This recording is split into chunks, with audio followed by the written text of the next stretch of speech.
What's up, everybody? Baby Huey here, and joining me once again is my tag team partner, BrianTronic. How's it going, man? Look at these guns. It's going good. Great to be back once again. Finally. Yes, finally. So first off, I hope I remember how to do this thing called podcasting that you and I haven't done together in a few months, but I do want to apologize for all the Kliqsters out there. Sorry for lack of episodes for the end of 2023. We're almost like on a not like we were on hiatus. Just for speaking for me personally, it was just the end of the year, man. October on was extremely busy. Just as you know, I work in radio in San Francisco, and pretty much July to October was really busy with all the different shows and events and things at work that I do at my day job. And then I thought, oh, after October, things will lighten up. Nope. October even got more busy with events. And then November, I turned 40, and that was a big deal, big birthday party and stuff. And then November and December are really busy for me just because I'm getting stuff ready for the holidays. And I've been on vacation the last 2 weeks from work, and I've been using this time to just really get some rest, recharge the batteries, and get ready for the new year. And here we are. It is 2024 now. I'm still kind of processing it. So, Brian, first off, if I haven't did so publicly, Merry belated Christmas, Merry or Happy belated holidays, and Happy New Year. We can say that still. We can say Happy Holidays, or excuse me, Happy New Year. All that. Yeah, all that good stuff. Happy Halloween, Happy Thanksgiving, Merry Christmas, all that good stuff. All that good stuff. But it's so great to see your face again. Yes. And I know the last couple months it's been really busy for yourself as well. I know Kliqsters who are watching this on YouTube right now. Brian, you have a little bit of a different background. You've moved, right? I have. I've moved. I've upgraded. I don't have a room full of my family anymore. I mean, I still have my family, but like my family aren't in the same room with me while I'm recording this. So yeah, it was a long journey, but finally I'm here, and I could do this and have some fun, man, and be as loud as I want. You're not disturbing anyone. It's well, I still hope we get some cameos from either of your boys. I hope we still get them, because I think that was the charm of your old location, was occasionally either your oldest son or your younger son popping in from time to time, or your wife too. I mean, the whole family's welcome to pop in. I'm sure they'll pop in here every now and then. Especially my youngest son. He'll probably be banging on the door. Well, that's the thing. I was doing I was I was helping out Tim, our buddy Tim from Pro Wrestling Unlimited, doing a pay-per-view review last weekend. And my brother walked in, he just got off work, and so he jumped in front of the camera. So yes, I think that's kind of the fun thing of recording from home remotely is depending on who you live with, those people can be part of the podcast in some capacity. Yep. So yes, it feels good to get back, and definitely New Year's resolution, get back on normal schedule, back on track, episodes. Man. Yeah, back on track. And I know you and I were talking the other day, just like, pretty soon it's gonna be the road to WrestleMania. So we gotta kind of start, planning that out. And we've gone to the last two together. So we definitely gotta kind of just, I think for us, just start reviewing, talking about wrestling every week again, just, get back into the groove of it, and just, get us ready to go for WrestleMania season. We are on the road to the Royal Rumble though first, but so I know we haven't talked, you and I, on the podcast about a lot of stuff that's happened in WWE, but obviously the last couple months have been so much news, so much has happened. We can't get to it all on this episode, but we'll refer to stuff as we're going to spend this episode talking about the week that was WWE, their first week back after Triple H gave the roster time off during the holidays. That was very cool of Triple H, giving everyone Christmas off, and they could spend a week off with their family and friends. And they did just pretty much best ofs on Raw and SmackDown last week, if I remember correctly, which is totally fine by me. You could just recap the year that was, especially NBA and NFL dominate those weeks anyway. So it seems like totally fine. Just like give your wrestlers a week off to heal and relax and just run that best of moments. Because how many podcasts last week were doing end of the year shows, trying to do their favorite lists and favorite wrestler of the year, favorite event of the year, all that stuff. So all that stuff was going on. I do want to shout out Phil, our buddy Phil from the Bullet Cast. He asked me to jump on his end of the year show. So if you want to listen to that, give my thoughts on who my favorite, all the, what do you call it, categories. That's what it was, different categories. So you can check that out as well. So, but for us, for you and I, our purpose, let's just get back on track. We'll talk about Raw and SmackDown this week. A lot happened. So much to get into, but let's talk about a little bit of clickbait news. And let's talk about the biggest thing probably to happen at the end of 2023 for WWE. It was the return of CM Punk. I cannot believe I'm saying that. CM Punk is back in WWE. So this goes back towards the end of November when Survivor Series War Games was taking place. And at the end of the show, when we thought just the return of Randy Orton was enough, that was great. That was awesome. But we saw the little copyright logo in the bottom right corner. We thought, oh, that's the end of the pay-per-view, or excuse me, premium live event. Sure enough, nope.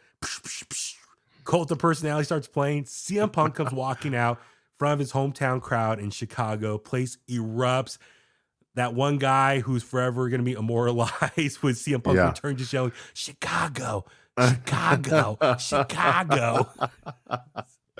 So, oh man, I don't know if you saw the memes. Like they should have a battle between CM Punk's two returns. The first one to AEW, the second one with WWE. The crying fan in AEW versus the Chicago yeller guy. They should battle it out. Who's the real number one CM Punk fan? My money's on the crying fan. He has more passion and emotion, so I think he would win. And since then, CM Punk has made sporadic appearances on WWE television, which I like. Use him, less is more. I feel like with CM Punk because you don't want to overexpose him. Every time he does show up, it's a big deal then. So we've had, let me see, I think it's been 3 appearances over the last month, Brian. So it was the initial first promo back on Raw. Then he had the appearance on SmackDown. Kind of talking about just he name dropped a bunch of people, setting up potential future matches.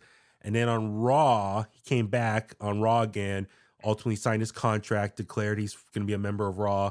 And he also had the promo with Seth Rollins. So he made an appearance on NXT. Oh, that's right. Was it Deadline?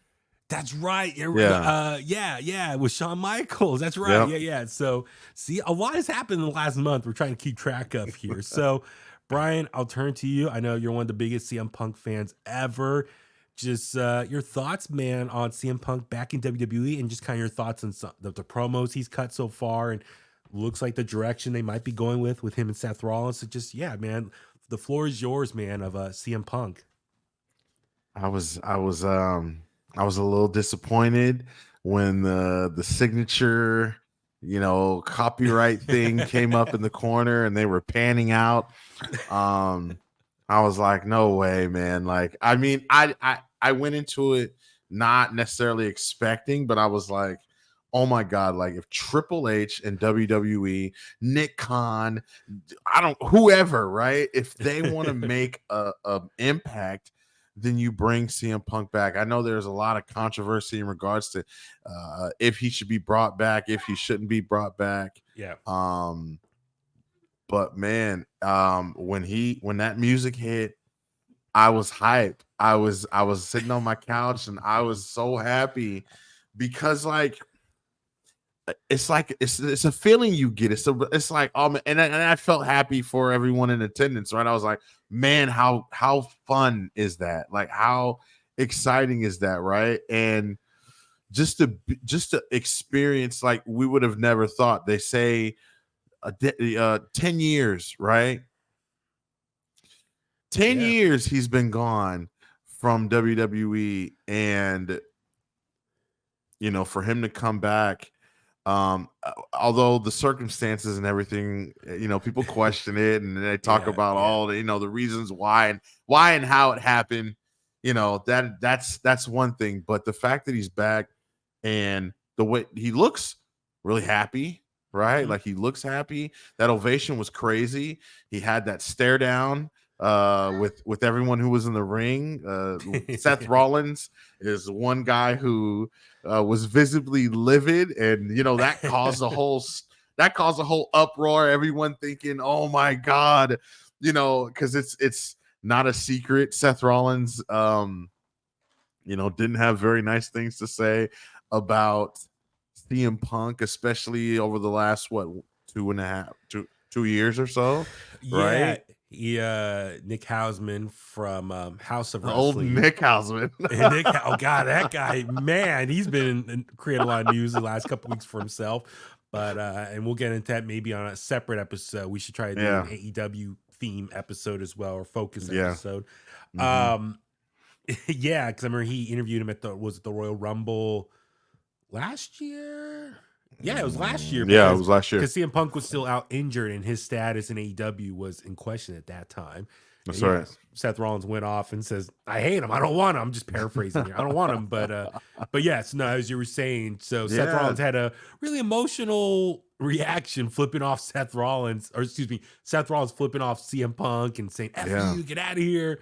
At Survivor Series. But yeah, dude, what an ending there. I thought that was brilliant. I thought it was all, I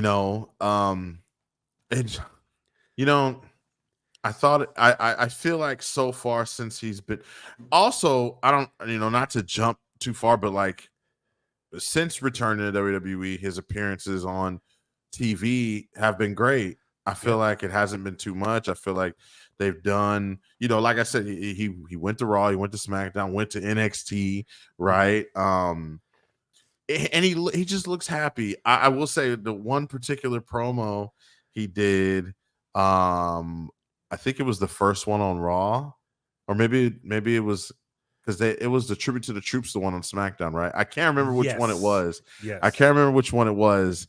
But he his voice cracked when he was saying something about WrestleMania, and he's like something WrestleMania, and I'm like, oh man, like his voice cracked. I'm like, that's how he's having a good time, right? Like he's having fun, like he's passionate, he's into it. Lots of drama, lots of controversy, regarding his decision to go back, regarding, what is he going to say? What's he not going to say? How it all came together as far as as far as the day before Survivor Series, it was like, or didn't he sign the contract like that night of War Games backstage? He signed it that night and it all came together super last minute. So, the weeks leading up to it, everyone's speculating, is he going to show up there? Is he not? People were saying talks have died down. All these different opinions and inside rumors. We're seeing that a lot right now with Mercedes Moné, aka Sasha Banks, and what her status is for the new year. We'll wait and see at that point. I'm getting kind of a little tired of all the back and forth, but CM Punk specifically, that off-air Seth Rollins reaction we saw was awesome. Just like, he's been very vocal that he does not like CM Punk, and so his reaction was perfect. Now there were reports saying that all the main eventers were told right before the match started, before they went out with their entrances, that CM Punk was going to make a return, so stay out there. So the report is, so for kayfabe, Seth Rollins showed great emotion as far as acting surprised and then pissed off. But now we know from the reports that, they all knew beforehand that CM Punk was going to return. And it was a very small circle. And I love that. That's the thing I miss about wrestling, is the surprises and don't know. I'm not a big fan of things getting all leaked and spoiled everything. I as a kid, I was not a big dirt sheet reader when I was younger. So in the 90s, a lot of the stuff that happened was all genuine surprises. I was like, oh my God, so-and-so's here. So-and-so's there. Wow. Yep. Like, I was watching Survivor Series live, and I wish I would have filmed myself, because I genuinely in my seat right here. Actually, I got a new office chair, a little belated birthday present for myself. But nice. But I was like, oh my God. Like, I wish I would have filmed my reaction because I saw a lot of people post their reaction. Yeah. So I was genuinely like surprised and happy and shouting. So very cool. But CM Punk, his first promo back with WWE, it was okay. I think a lot of people thought it was a little underwhelming. I didn't expect him. Everyone thought he was going to scorch the earth and talk crap about AEW, all that stuff. We know he can't. He signed an NDA, which has been a big topic the last couple of weeks. He can't talk about AEW, I think, publicly or in a negative way or, all that stuff. So I did not expect him to just, start running down the Young Bucks and Kenny Omega and all that stuff. I thought it was a safe first promo back in WWE that he's just back home and he has things he wants to accomplish. The second promo I thought was better as far as just kind of running down, mentioning names of different people he wanted to face potentially at some point. But the best one thus far is him versus Seth Rollins in the ring. What was 15 minutes, the back and forth, CM Punk and then Seth Rollins. And then, CM Punk said, I'll let you for this first time say what you want to say. Talk to me like this again, I'm gonna get in your face. I'll give you a pass this time around. So that promo with Seth and CM Punk was amazing. It's just that alone, it's just getting people emotionally involved and to care about these two. And a lot of people predicting it's gonna lead to a WrestleMania match, and that is worthy of a main event spot for WrestleMania. So I think a lot of people think it's gonna be a night one WrestleMania 40 main event spot there. And I think so. Yeah. I mean, I know Seth has the world title right now, but it could also be for the pride of Chicago, who is the true son of Chicago. I know Seth is from Iowa originally, but he's moved to Chicago and been in Chicago for a very long time. So I think it's just the battle of Chicago. That's the other bragging right in this match here, potential match there. But I loved it. I hope they both do get the main event night one of WrestleMania this year. That way, both of them finally get their main event opportunity at a WrestleMania. I know that's what CM Punk's been wanting for a long time. Seth as well. Well, and that's why I feel like, when the drama started and when people were speculating if Seth Rollins, if him being upset was real or not, like people were like, oh my God, like he's really mad at CM Punk. Don't tell me they didn't tell them that he was coming back, right? I mean, there were people talking about Drew walking out and all of that. I think these guys are pros, they're professionals, they know what to do, right? And I think I was saying to everybody I talked to about it leading up to, there's no way, there's not a chance that Seth Rollins, out of all people, would screw up an opportunity to finally have, win, lose, or draw, finally have his first WrestleMania main event. Outside of him cashing in, he hasn't seen a main event at WrestleMania before, right? And I don't think he wouldn't jeopardize that for anything or anybody. I don't think, right? So, I when I saw him react that way, I was like, oh, he's getting started early. Yeah. Right. Like he's getting started early. And it makes total sense, right? He knows it's going to get people talking. He knows what people want to see. He knows it's a no-brainer. If CM Punk is with WWE, CM Punk, Seth Rollins is the way to go, in my opinion. It's a no-brainer. And Seth Rollins knows that. I think Seth Rollins wants it. Right. He's been on the record saying that he wants a match with CM Punk. I mean, he was back. He was telling him to come back. What was that, 2019? Yeah. Or 20? He was telling him to come back. Even then, he was like, "Come on, Phil." Or even, I think right before he signed with AEW, he was like, there was interviews of him being like, "Oh yeah, come back or come on down or whatever." Well, that's the thing. I mean, Seth is like, all right, I'm gonna use this opportunity to set my own matchup here. Like, I'm gonna put it out there, and if the fans react to it, then the higher powers that be will have no other choice. But yeah, they got to follow through with this because the fans want it. So he's creating his own destiny in that sense. And it just the two of them on the mic going back and forth just felt real raw, emotional. that is the type of storytelling that I love about pro wrestling. And Yeah. so it's got me hooked, and we'll see what happens. CM Punk is scheduled to be on Raw this week, which I believe it's in Portland. Yep. So we'll see what happens next. But yes, I like how he's kind of been, like I mentioned before, sporadically used. So he is a member of Raw. That was a big thing. They were they were trying to was it Nick Aldis and Adam Pearce were both trying to like win him over to sign to SmackDown or Raw, but ultimately Raw won out there. And then SmackDown in return got a good deal in return. They got Randy Orton, who is back on SmackDown now. And we'll talk more about SmackDown later. But, SmackDown's definitely beefed up the roster the last couple months, though. And so and we saw another debut this week. So we'll talk about that in a bit. But, yes, I'm all excited to see CM Punk back. I think that they're being smart with him. Use him like here and there. Don't overexpose him.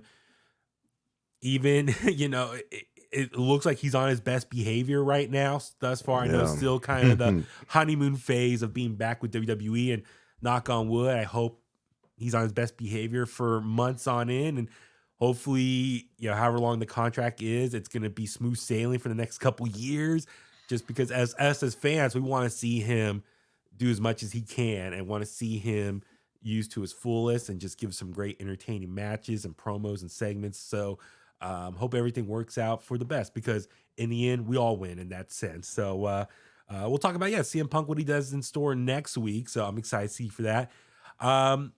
Let's go ahead, talk about this week in WWE TV. First things first, talk about Monday Night Raw, day one. So it's cool. They took advantage of being New Year's Day this past Monday. They decided to reuse their day one branding, which was a pay-per-view a couple years ago that they did. Man, some people were saying, kind of like butterfly effect. Imagine if day one would have went down as it was supposed to happen, how things would have changed. Because remember, Roman, if I remember, was supposed to wrestle day one, the pay-per-view a couple years ago, but he got sick. So Brock then fought Big E, took the title off him, which then led to Brock versus Roman for title versus title at WrestleMania that year. So it makes you wonder if Roman never got sick, would Brock still would have faced Roman there, and then Big E still would have been champion going into WrestleMania? Would the championships would have been, double champion merged together? All that stuff. It makes you wonder, but would Cody have won the WWE championship? Yeah, so that's like I said, that was a couple years ago. So they decided to make this like a super jam-packed episode of Monday Night Raw, day one. And I like how they didn't have a pay-per-view in December, so they more or less made this like a pay-per-view level quality show as far as the matches there and returns. And the big return this week was The Rock. And Triple H hinted was the day or two before that a former WWE champion was gonna return on Raw this week. And throughout the show, we were kind of waiting. Who is it? Who's gonna show up? And it was at the top of the third hour, I believe it was. Was it Michael Cole? He said, "Oh, we have our former WWE champion coming out now," and Jinder Mahal's music hit. I was like, "Oh no!" He comes out to the ring, cuts this promo, just like an anti-America promo. What'd you think of his promo, Jinder Mahal? Cutting there? It was a little bizarre. I was like, why are they doing this? Right? Like, it just didn't fit.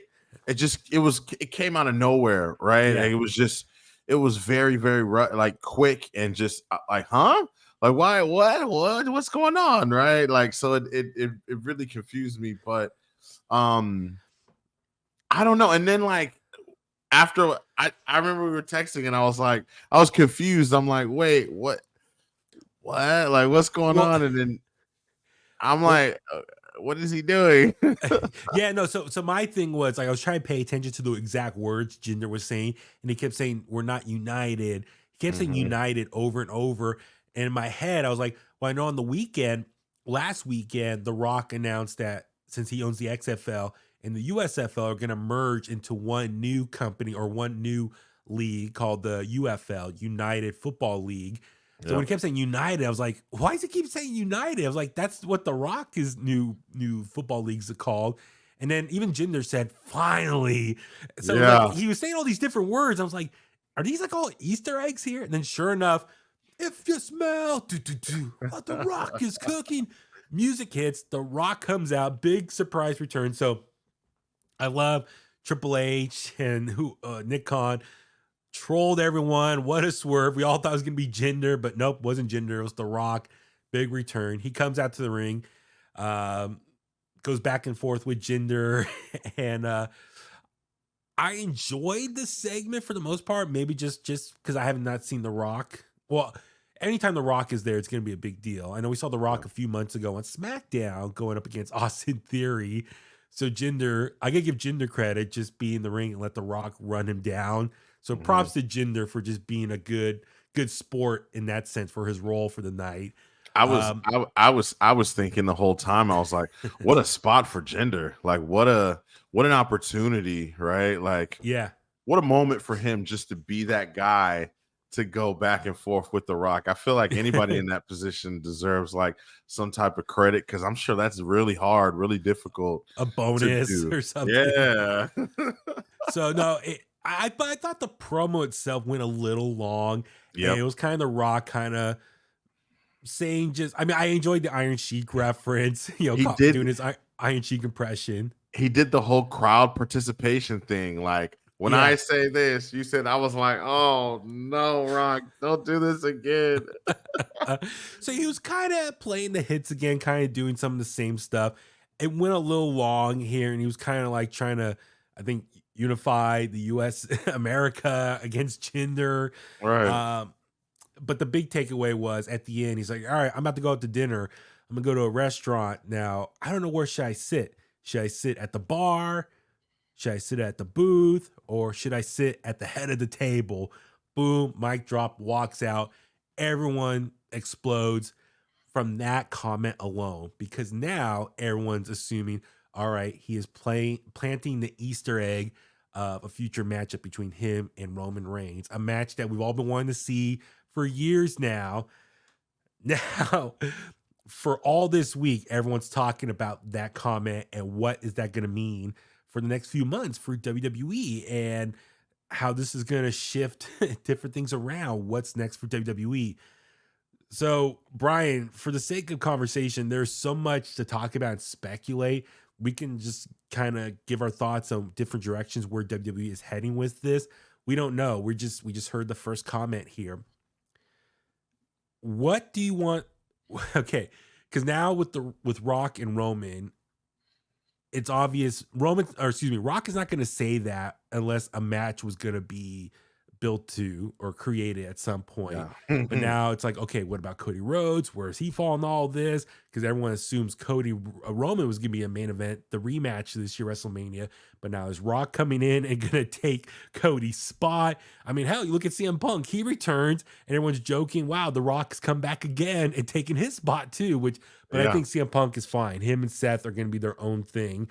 And I'm excited for them, to get their main event spot opportunity. Yeah. But okay, what are your thoughts? The Rock's comments about sitting at the head of the table, obviously acknowledging his cousin Roman, and this is obviously going to lead to a match. Where do you think it's going to head to? What do you want to see happens? What is kind of the best case scenario? I mean, we could dissect this in a million different ways, but I'll just let you take it away there.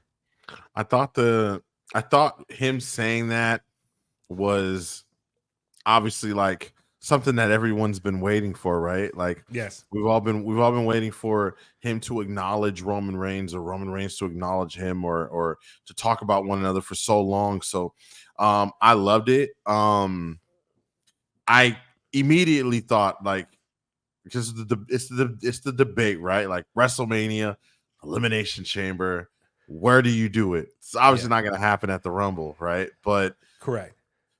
Elimination Chamber or WrestleMania. I think Elimination Chamber. I think that's the best place you can do it, just because. And then you can't do it. I know some people are like, "Oh, Rock, he's he's come back and he's messing everything up now, right? Like, Yeah. oh, he's in CM Punk's way, he's in Cody's way, but I don't think he's in anybody's way. I think I saw one person say, "Oh, well, that just sort of makes the Royal Rumble match mean nothing because we all know that he's going to keep the title." But Rock didn't specify. He didn't say he's coming back, or he didn't say he was coming back at all. He didn't ask, "Do you want me to challenge for the world championship, or do you want me to take?" He said he wants to sit at the head of the table, right? And a match like Roman and Rock, and I was on YouTube. I'm sorry, this is a sidebar. I was on YouTube the other day, and just I had to refresh my mind of that family tree, that family wrestling tree, of the Anoa'is and Fatu's. just like the Fatu's, just like where it all came from. And man, it makes complete sense. I don't think I mean, I know a lot of people know a lot about the family and the family tree and what, but like if you watch one of those videos, you really would understand, like, man, The Rock and Roman makes a lot of sense family wise. Talk about head of the table, right? Like, just from where it all started and how it trickled down, you could really say that a lot of this started from the Anoa'is, right? And then obviously it blended in with the High Chief Peter Maivia. Yeah. And then that's and then you got Rock on one side and Roman. It just all makes sense, right? And yeah, a lot of people say that this is too big to not have for WrestleMania, but WWE is in the business of making most, if not all, of their shows feel like WrestleMania. Huey, you're right. Yeah, no, it's decades in the making. It is generations of this family coming together, and it's the battle of who's the true number one or current leader of this family tree. Mm-hmm. I'm with you. Like, one time I was on Wikipedia and they have like a family tree breakdown. I stared at that thing for probably an hour trying to memorize everyone and who's connected to who is like first generation cousin, second generation cousin, who's brothers, who's sisters, who's father, son. It's very complicated. It's a lot to remember, but yeah, if you go to Wikipedia, you can look up that whole family tree and see all the connections there. But you're right. Like, it's a battle of who's the number one provider of this family. Is it The Rock or Roman Reigns? Who is the true head of the table? Yeah. With that being said, the way you described it and the history there, and it's a dream matchup. It's the biggest matchup that WWE has at their beck and call right now. Yeah. It's The Rock is one of the all-time greats. He's a Hollywood star. His presence on a WWE show is going to generate so much extra buzz and outside publicity in different media platforms covering this, versus Roman Reigns, who's the top guy in the company right now. It's been that way for a few years. It's the biggest drawing match that they can put together. That's why a lot of people assume it's going to be for WrestleMania. However, is that the best spot for it? Because there's a lot to talk about here, because a lot of his fans who watch this week to week, we want to see Cody Rhodes in that spot against Roman at WrestleMania. It's tough because it's like, do you want Rock Roman at WrestleMania? Do you want Cody and Roman at WrestleMania? Well, you got Elimination Chamber in February. That's going to be in Australia. That's a stadium show. You got to sell tickets for that. Yeah. It's a lot to figure out here. So for me, I get it.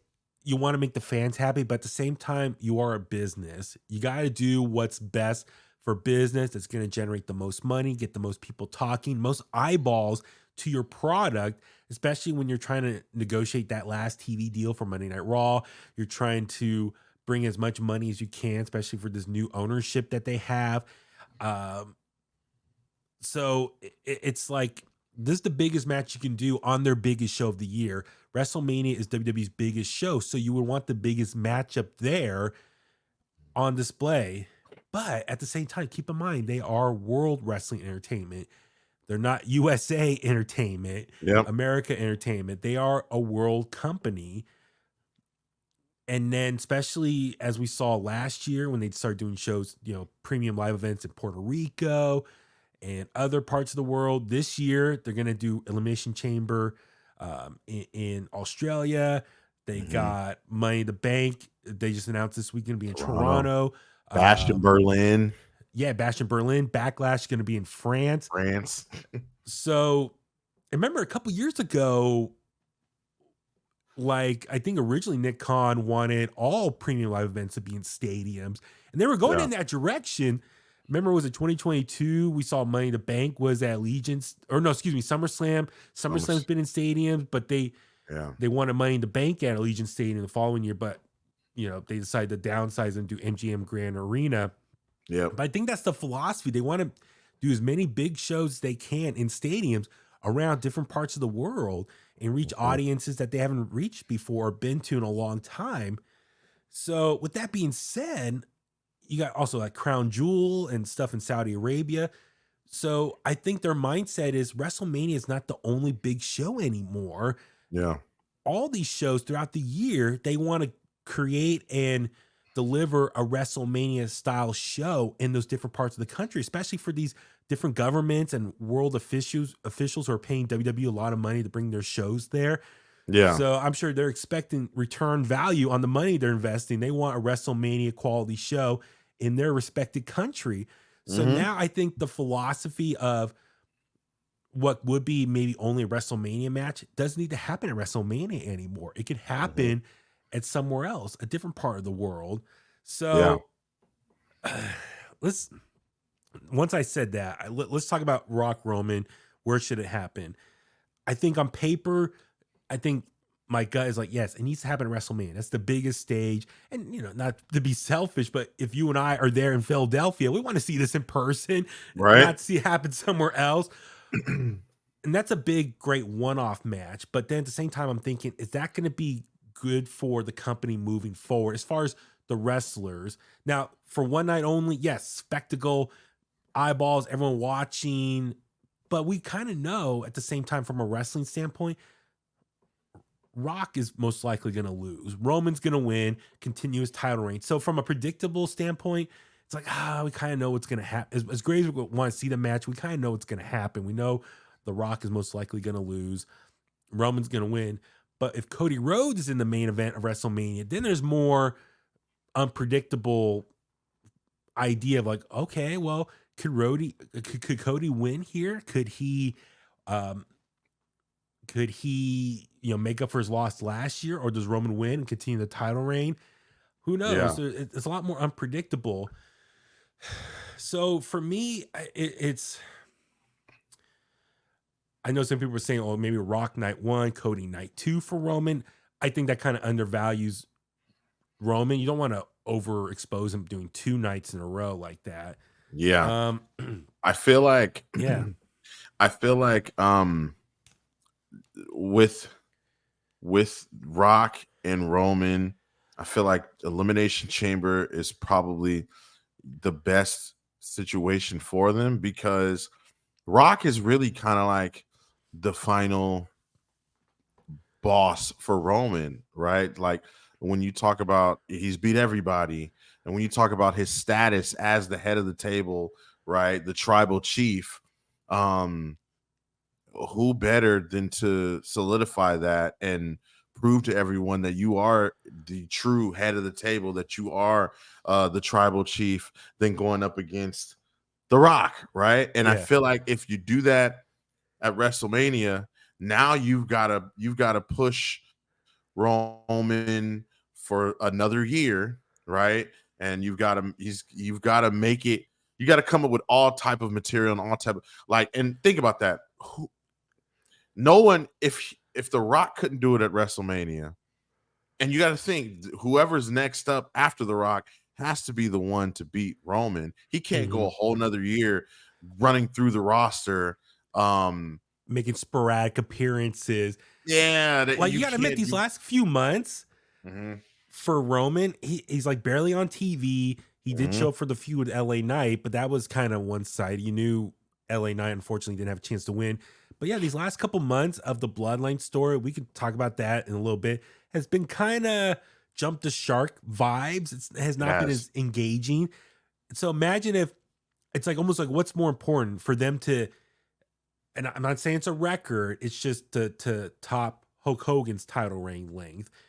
Is that really that important to them at this point? Like, I feel like we don't talk about title reign lengths that much as fans. We just talk more number of title wins. That's more number, like the Ric Flair, John Cena number. That's more important than how long someone was champion. But I feel like if they're really going to be caring about that, like, so he has to go past, I think, to September of this year to beat to Hulk Hogan's title reign length. But that's not even a record. The record we know is Bruno Sammartino. So it's like you're not breaking a record. You're just moving your up on your place on a list, a legacy list. So I just don't feel like that's really worth it. But no, sorry, as you were saying, just like I just don't feel that's worth it.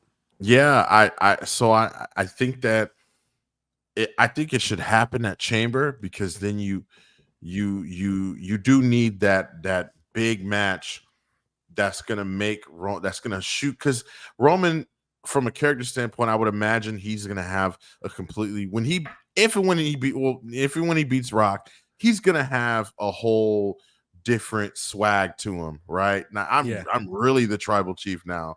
Like, I've shown not only you, but I've shown my family, right? That because you got to think that's so emotional. It's a story between him and Rock, a match between him and Rock, that's got to be emotional, and it's got to be taxing on the whole family as a whole, right?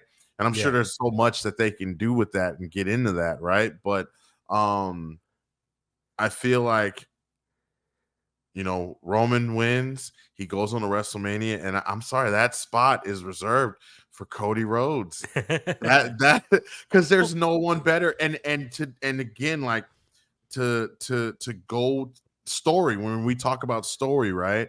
I think Roman's story, being able to hold the championship for a whole year, make it back to WrestleMania, is just as important as it is for Cody to remain relevant. Because remember, that was the story leaving, when that was the whole everyone's question when WrestleMania, after WrestleMania was over, are they going to really keep this going? People are going to lose interest. Can Cody stay hot? And it's clear he has. And I just know if there's any announcement, if there's any match with implications of, if Cody wins, he gets a shot at Roman, we're going to be right back where we was last year, Huey, and it's going to be even better and bigger. And they're not as strong as they were. The bloodline isn't as strong as they were last year. Obviously, with no more Jay, right? They just have Jimmy. And you got to think that Jay and Jimmy are going to have their differences. They're going to be tied up. You got to think that by now Cody Rhodes has got more allies, and probably will have more heading into next year's WrestleMania. Or maybe Solo and Roman will have their own differences. You don't know. There's so many ways you can tell so many different little stories heading into WrestleMania. You brought up a good point there, as far as if Rock Roman happens at WrestleMania and Cody does something else in the meantime, and we know Roman's going to win, and it looks like, okay, well, it's obvious they're really focused on his title reign length, and they want him to move past Hulk Hogan. So you're telling me from April to September, are they really going to find enough convincing stories to keep people engaged with the bloodline stuff? Because, like I said, it's really jumped the shark. And so for the next 5 months after that, is it going to be sporadically on TV? And they're just going to be, it's just going to be a really lazy way of padding his length. It's like, man, it's a really easy shortcut. Yeah. Not putting a lot of effort. There's so many guys on both brands who could go up and who haven't gone up against Roman, right? But then it's just like, you got to run through. Like, it's already bad enough that during this year, or the stretch from WrestleMania till now, we've had to deal with, I mean, you see LA Knight fallen victim, you see all these Jey Uso, right? The Rock, right? If this match actually happened, he's gonna have to fall victim. It would just suck to have, all these different guys. I mean, he hasn't had as many matches this year as he's had in the past, right? Yeah. But like, I mean, having to deal with that and sit through, returning. I mean, it's like a meme. It's like a joke now. The returning graphic for Roman Reigns, like returning next week. Well, my thing is like if you're gonna be for Roman Reigns, it's like, okay, if you're trying to get to September, what costs for the overall quality of your product are you going to sacrifice to achieve that I want to say record, because it's not really a record because Bruno Sammartino has the record, but that new feat, that new accomplishment. Yeah. I feel like long term, I think Roman's title reign needs to end by WrestleMania. Okay, this is what I'm getting at. There's so many different directions I want to try to get to. Roman losing the title eventually, that should be done on your biggest show, which is WrestleMania. And the person that defeats him it's going to mean something for that person. It's going to take them to the next level of star power, the new face of the company. It's going to have to mean something. It's going to have so much weight behind it. It's going to be really important for that person to win. And it's going to set up the future for the company. Hence, for like a Cody Rhodes, it should be done on WrestleMania. It's the biggest stage for that company, especially for as long as that title reign's been. It needs to happen. This title switch needs to happen at WrestleMania. The most eyeballs will be tuned in for it, and whoever wins it will get the ultimate exposure and rub from that experience. Also, why the titles need to come off Roman eventually is, like we said, it's getting kind of stale in the main event scene right now. Anyone that's thrown Roman's way, we know they're not going to win. And even his matches are all kind of the same formula. Very slow pace, couple big spots, and then the bloodline interferes at the end and Roman retains. So even that's getting kind of stale. It's like we need to move on from this.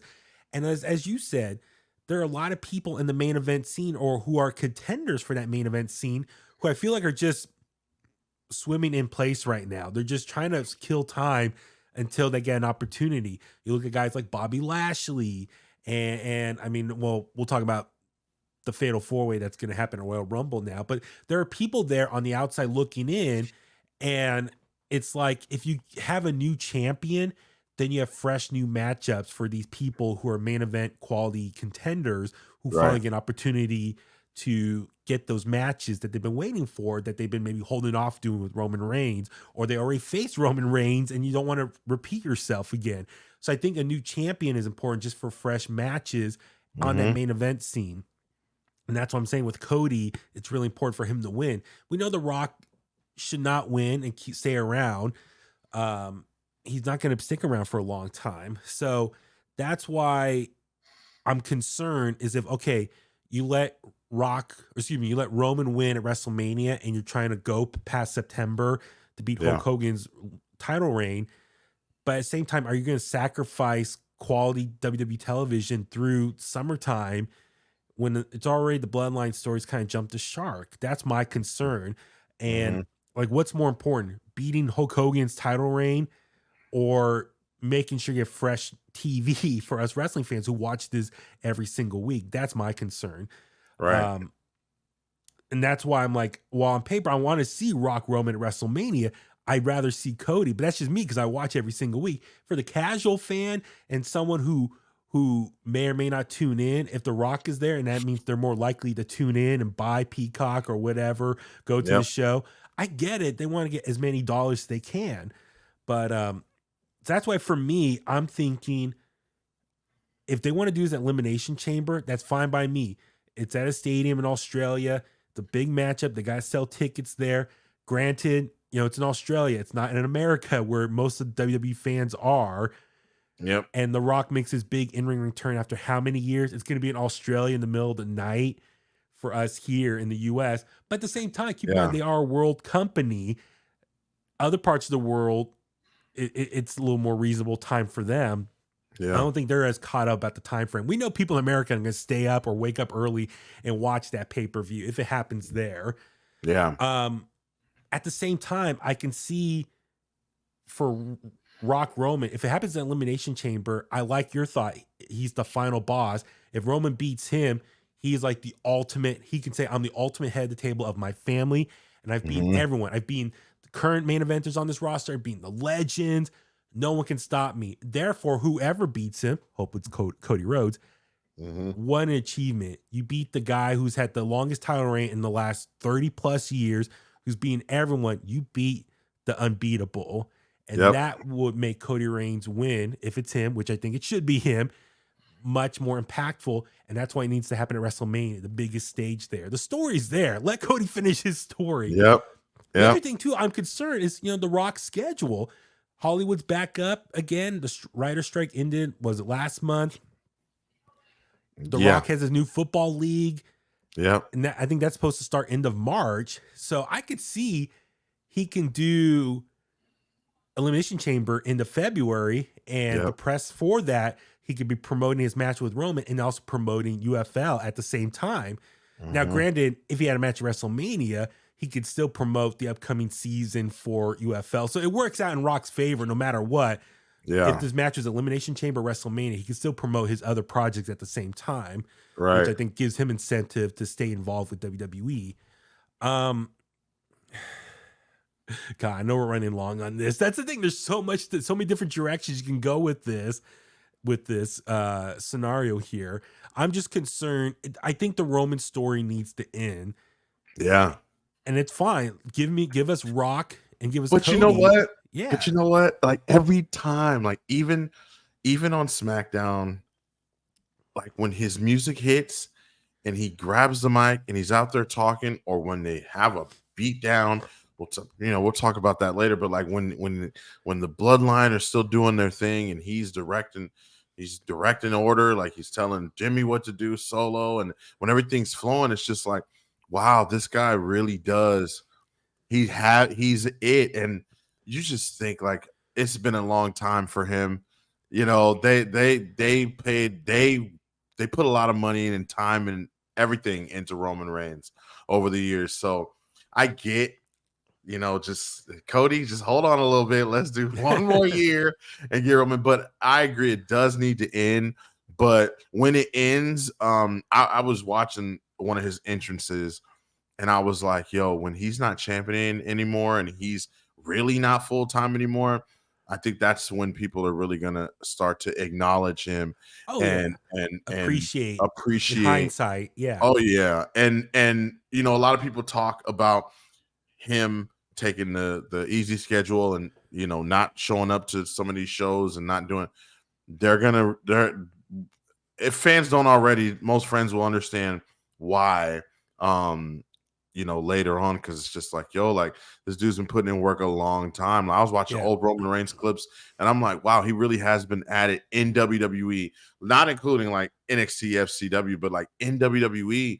He got him and Seth, and they got thrown in and they just were going, and Roman Reigns, since becoming a single star, just been going, and he's been doing everything that they've asked him to do. Yes. Right. Up until he became the tribal chief, he was doing everything. No questions asked. He went out there and did it. Right. And so, that's the ultimate reward. And I hope it becomes a trend. And that's one thing in the Triple H era that we see with Gunther, being Intercontinental Champion, the ultimate reward when you're just a pro and you go out there and you do what's asked of you, right? And same thing with the Judgment Day being such a massive thing for Monday Night Raw, right? When especially at times where they didn't have a world champion, when they when even after Seth became world champion, doing what they've done. We've been seeing a lot of longer title reigns, but they've been really good title reigns, right? Like it hasn't been like, oh my God, please get the time. I mean, with the exception of the United States Championship and when Theory had it that little short period of time, I know it was kind of like, but I understand. I'm ready for Roman's story to be over too for Cody, but man, it's gonna be tough. Everyone gasped. I'll never forget, Huey, at WrestleMania, everyone was like, I know that as soon as it's going to be like, yeah, when Cody wins, if that's the direction that they're going to go. But man, everyone sits back and the smoke clears, we're gonna be like, oh my god, it's really over, right? Yes. And you're right. In hindsight, if and when Roman's title reign ends, it's going to be, in hindsight, we're going to be like, wow, that was a really special time period that we got to live through and watch Roman Reigns' amazing title reign, the match that he had, the segments that he had, the different storylines. Yes, it's, you're right. As fans, we should learn to appreciate Roman Reigns' time right now. Every time we do see him on TV, when he does show up, it is special. It feels like a big deal. We should appreciate it, tune in, get involved, talking with everyone about it. It's really important because you're right. When it does end, there are people who are going to miss it. And that's when you realize, man, that was a really cool time. Like how we look back on the Attitude Era and other stuff. Like, I lived through that time period. That was so much fun. That's the same conversation we're going to have with Roman Reigns once his title reign ends. Like, and real quick, like those those videos that everybody was making of like the WWE in 2023, right?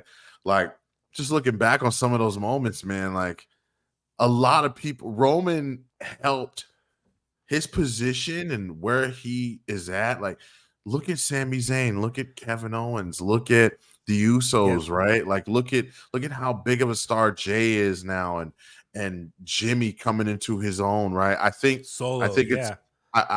it's not talked about enough, but I know it wasn't popular that Jimmy went back with the bloodline, but it was the best decision because look at him now, right? He's the complete opposite of Jay. It's so funny, like that they're the same guy, but complete opposite, right? And obviously they're twins, right? But I'm saying, like, you look at what Jay's doing, and Jimmy may not be as popular with the crowd, right? But they're like the same person, except one is free and on his own and having a good time, and the other one now is brainwashed and kind of just doing what Roman asked. But I was gonna say real quick, another reason why I don't think the match between Rock and Roman should happen at WrestleMania is because we don't know what kind of shape The Rock's gonna be in. We don't want it to be. Thank you. We don't want it to be a match that's like, oh man, you know what? Win, lose, or draw for The Rock, right? Because if that did happen, I think everyone would expect Roman to win. But even still, it's just like we saw the spine buster and people's elbow that he gave Jinder Mahal. He was blown up. He was trying to catch his breath when he was talking on that promo after on the microphone. It's like he was winded. So that's the thing. When he does wrestle, he is going to need as much time as he can to get his cardio up. He's already in great shape. We know he's a monster with his size and muscles. But yes, cardio, in-ring shape is a whole different beast to deal with. And you're right. It's like I could see why WrestleMania might be the preference for him. Just gives him a couple more extra months to get in shape. Yeah. Elimination Chamber is the end of next month. So 6 weeks away? So he's only 6 weeks to get in shape versus 3 months. Yeah. So I don't know. But yeah, you're right. After that one spot, he was tired. And I feel like that's what people, that spot, that spine buster, rock bottom, whatever, people's elbow, that it's like a hot tag, right? But it's like that moment where Rock sort of hulks up and he hits his signature moves. That's gonna be where he's gonna get the pop of the century, right? When he hits that spine buster on Roman and he goes for the people's elbow, and which I do think if and when this match happens, he's gonna fall victim to a beat down from Solo and Jimmy, and he's got to go through it too. But that's my thing. It's like that could be a great story there for Cody. It's like Rock Roman happens in Elimination Chamber. Rock loses, Roman wins, and he's standing tall and like ultimate ego, cocky. Like I'm the best. I beat this guy, this legend that you all love. That puts the stakes even higher for Cody. He's like, can you do this? Can you overcome this? You lost once already last year, and now he's even like 10 times more powerful what he accomplished in this last year, especially what happened last month. Yep. Are you like scared? Like the questions, it's like the ultimate underdog, the final test of this redemption of Cody Rhodes or overcoming all the different adversity. What's the word? The challenges thrown at. Yeah. like that's a great tie-in. Different obstacles. Obstacles, yes. For Cody, it's like, dude, at Elimination Chamber, he beat The Rock, and you lost him already once. Can you think you can handle it? It feels like Rocky 3 as far as when Rocky lost to Mr. T, and he had to get the eye of the tiger, and it's like, are you sure you want to go up against him again? He destroyed you the first time, and he's been on a tear ever since. Can you handle this? Are you able to?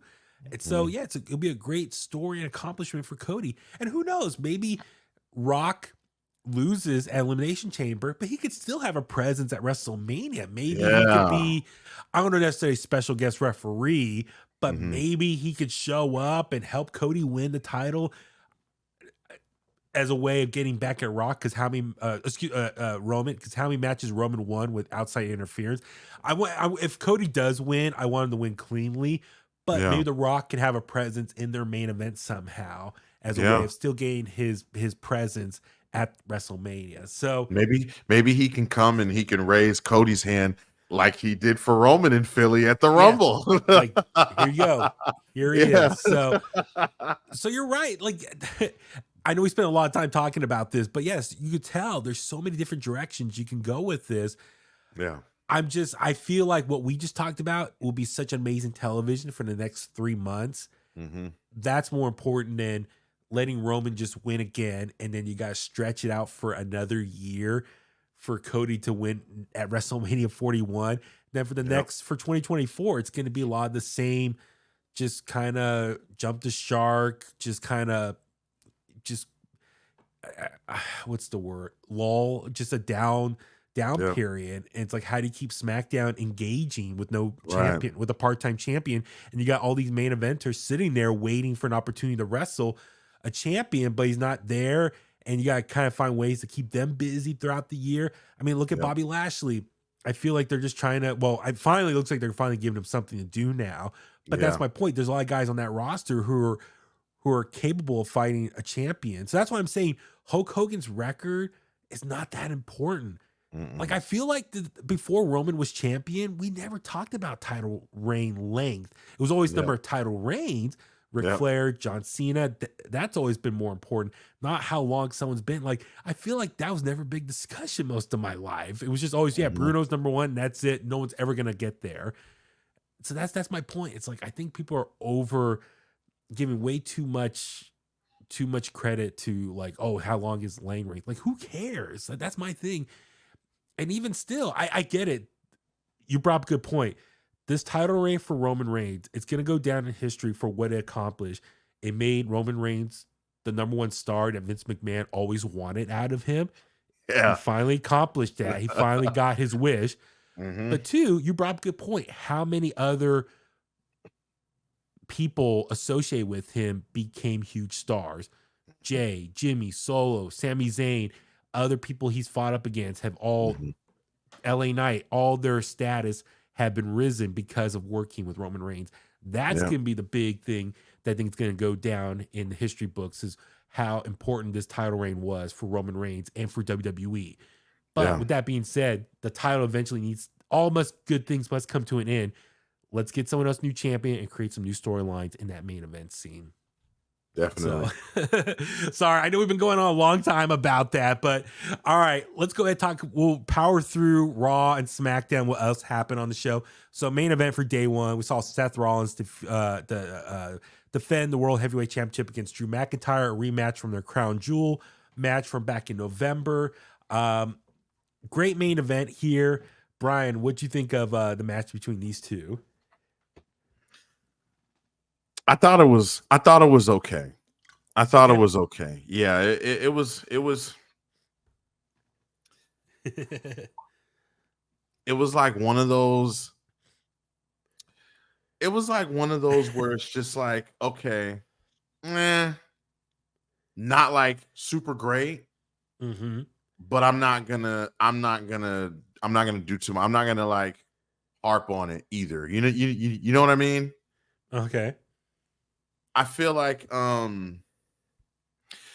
there's been some really good stuff on Raw that's like super underrated. You know what I mean?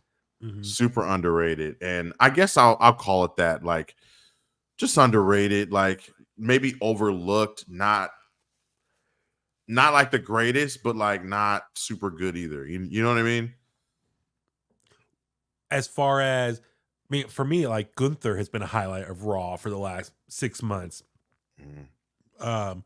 I think Triple H trying to bring back certain wrestlers and give them a jump start has been really important.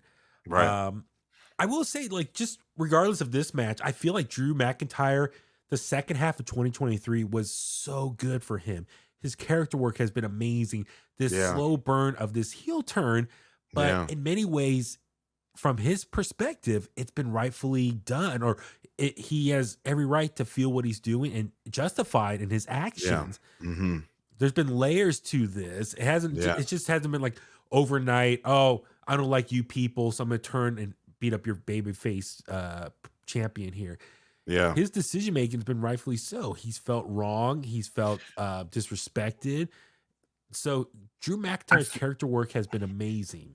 I feel like the one thing that's off, I'll say, is probably like there's not very well. We had a little bit of it. I can't remember if it was a week or 2 weeks ago. Or no, it was 2 weeks ago because the week before was the best of.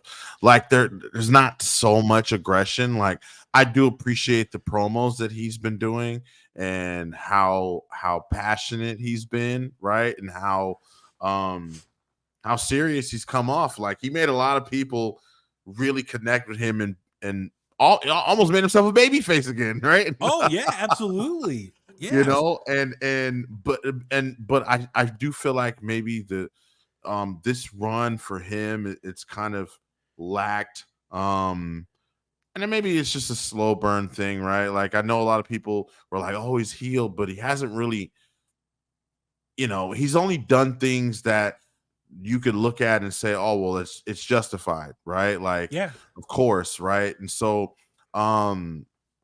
yeah, man, I kind of feel bad because it's like, what are we doing? Like, what's he doing? Like, what's next? Yeah. Like he Yeah. keeps coming up short, and I just don't know where he's gonna turn, Well, that's the thing. Let's just talk about the finish of this match here. As far as, um, the match between him and Seth, they're going back and forth, and then, let's see, I had it.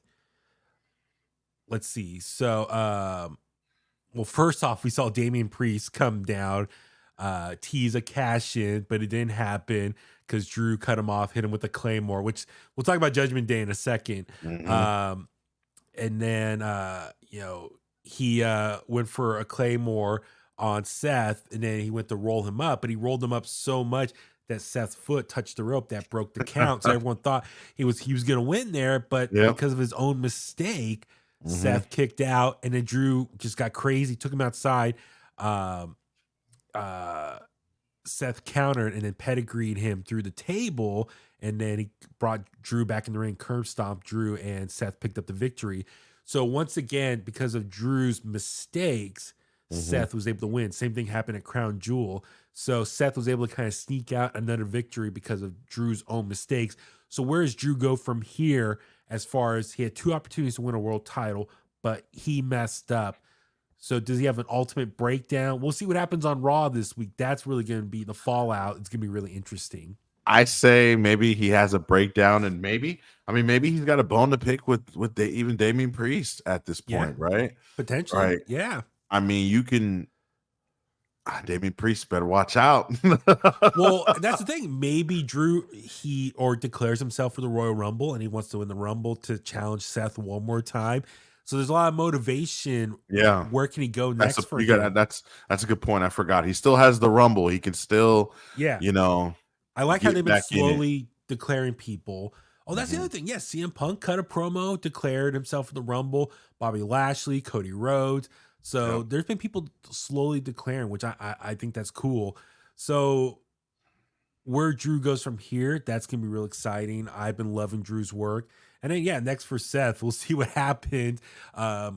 Who's his next opponent potentially for a Royal Rumble match? That's going to be interesting. Let's see. Also on the show, to kick off the show for day one, we saw Nia Jax versus Becky Lynch, which it was a good match for Nia Jax. I know she gets a lot of crap from fans of her in-ring work, but dude, her and Becky had a really good match here. Becky got busted open at one point. It was reported she went backstage. She was in good spirits. I guess it was an accident to break kayfabe there, but dude, Nia Jax picked up the victory and beat Becky Lynch clean on Monday Night Raw. What'd you think about that win there for Nia Jax? It was big. It was huge, and I was genuinely surprised. I've been enjoying Nia Jax since coming back. I've been on record saying she's needed for that women's division because they need someone. Yes.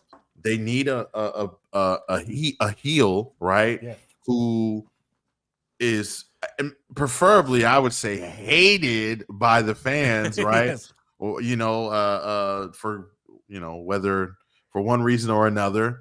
I feel like this time around, though, she's paid more attention to not just on the mic, right? Like cutting promos, because I do think leading up to this match, she did very, very well cutting promos with Becky, but in ring, she's more dominant. She has more of a physical presence. I feel like just using herself and just being physical, right? And I know some people will probably don't hurt anyone, right? She has that reputation, but no, I think she's really locked in and she's dialed in and she wants this.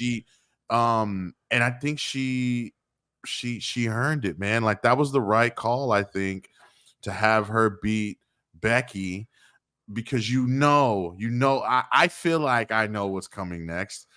And again, which is why Nia Jax is so important to build up and to to build up like a presence, like a dominant figure, right? She's gonna play an important part in the Royal Rumble. She is. Yeah. She's gonna be an important piece of that Royal Rumble. She's got a chip on her shoulder now. She just beat Becky Lynch, right? Yeah. You just know it. And I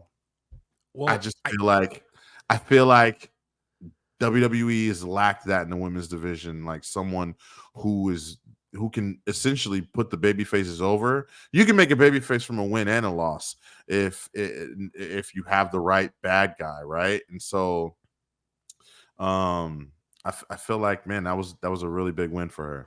Well, you brought up a good point as far as one, it was really cool that they acknowledged their history, how because of Nia Jax, she made the man, Becky Lynch, when she busted her open leading up to the 2018 Survivor Series. And the man was created that night with the bloody face and everything. So Nia Jax, she has every right to tell Becky, if it wasn't for me, you wouldn't be where you're at. Yep. And then as far as Nia Jax, seems like Triple H has done a better job of using her on week-to-week television and what her persona is, what her mission is, what is her focus, her role for the women's division on Raw. And you're right. It's like, and I tweeted this out on Monday. It's like, okay, I'm just jumping ahead. So Nia Jax wins here. It looks like they're going to set her up. My guess is maybe a future heel opponent for Rhea Ripley. Because Rhea Ripley right now, she needs more opponents that can challenge her for the women's title and, can legit be a threat to her to defeat her and take that title off her. Now with Triple H, they've done their best trying to create different opponents. They really did a good job of trying to build up Zoe Stark as an opponent for Survivor Series. Now we can talk about that in a sec. They've been trying to do their best to create like these opponents for Rhea Ripley, but she's been so dominant. I think at the end of the day, very much like Roman Reigns, we all assume she's not going to lose anytime soon, or the people that they've thrown her way, she was going to beat. With that being said, Nia Jax, if you build her up properly, that could be a questionable thing. It's like, okay, well, she's been on a tear, and who knows? She might actually have a legit chance to beat Rhea Ripley. So there is that element of surprise, the unknown. That's really important. So in order to do that, though, you got to build her up over time. So when the time comes for the title match, you're like, wow, those last few weeks and months, she's been on a tear. Yeah. I don't see that momentum stopping anytime soon. And that creates the appeal to tune into the premium live event. Or as you said, you brought up a good point. Maybe if she doesn't fight Rhea Ripley at Royal Rumble, maybe she can be a big force in the actual Royal Rumble match itself. So Yeah. this win here was very important. And it's good to see like someone like Becky Lynch, who's been well established, been successful, to help put someone over for the longevity and the depth for this women's division roster. So that's also been very important. And Becky Lynch, it's okay to lose here. It's not going to hurt her. We know she's still going to be one of the top people. I still assume it's going to be Becky versus Rhea at WrestleMania. I think that's a great matchup there. And I think, yeah. And real quick, I think it's important that it ended, or not ended with, but like it was pretty much over after Nia gave her that uppercut punch, right? Like it shows that Nia wasn't lying about what she said, right? Like the first punch was a lucky punch, right? Yeah. Like it was lucky. Like I didn't really hit you like I could have. And if and when I do that, you know what's going to happen. You're going to lose. And so it makes Nia Jax more of a threat.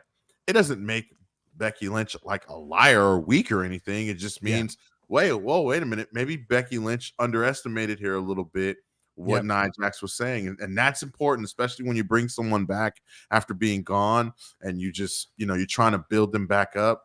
It's important. So I'm really happy with that booking decision and the selling that Becky Lynch did. Even if you go back and look, Huey, you can see Nia Jax, when she hits her, Nia goes, "Oh!"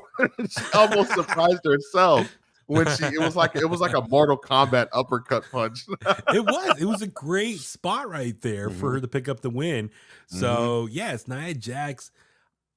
And that's the thing. It's like a victory on Raw, if it long term helps set up potentially a big matchup for a premium live event, that's the point of Monday Night Raw. Like a win like this, it's to set up future opponents for her. So speaking of that potential future opponent, Rhea Ripley, she defended the Women's World Championship that night against Ivy Nile. And good match here. Ivy Nile, you could tell she was nervous. This was like her first. Was this her first singles match on Monday Night Raw, they were saying? Yeah, I think so. Because she had the tag match with Maxine. Okay. And this was her first singles match. And her first singles match in a while, because she had been kind of not having very many matches on NXT either leading up to it. So she's definitely putting a big spot here. I like her ring gear though. It looked like Daniel Bryan influence colors, like Seattle Seahawks colors. It kind of looked like that. And you could tell she was a little nervous. You could tell like the emotions, like, wow, she has a women's world title match against Rhea Ripley on Raw.